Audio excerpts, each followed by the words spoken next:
And now, first warning weather with meteorologist Brad Souder. Hi everybody, here we are looking at clear skies outside San Antonio right now. Yeah, not a cloud in the sky. The moon is out though. It's just showing you that it is clear. The moon's out most mornings, right?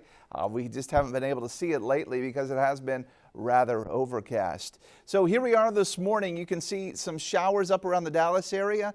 That's that cold front, but by the time it gets here, really don't expect any cloud cover with it whatsoever, but it will be windy. So 69 degrees around here for today. This front moves by throughout the day today, and temperatures, well, they don't really fall, right? Even though the front through here by noon already, we're still, upper 60s, so it doesn't drop too tremendously. So here are, tomorrow we go to 65, Friday at 69, starting off Saturday morning at 44. Saturday will actually be a little bit cooler as well at 59 degrees, coming close to a freeze on Sunday morning. Still have yet to do that, but 34 degrees. And then for MLK Monday, during the March, temperatures will be in the upper 40s and 50s, all right? So as we're on our way to 64 degrees on Monday. So 45 this morning out at the bus stop. For the afternoon, 68. That's when it will be rather breezy. So from mid-morning into the afternoon, breezy to windy.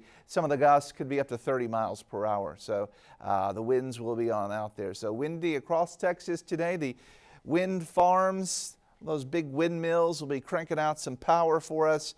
And there is a fire concern today with the breeze, the dry air, the drought and dry grass. Yeah, could be a fire, so be careful. We don't necessarily have a red flag warning, but it hasn't rained much, obviously, and things are dry. So here you are today. Notice the wind really picking on up. You can see all those arrows coming out of the north, but you won't see any cloud cover or certainly any precipitation. Tonight down to 39, below freezing in the hill country from Kerrville into Fredericksburg, and then over the next 7 days, dry, more dry weather, close to average temperatures ultimately. But that's what's happening. Thanks for watching.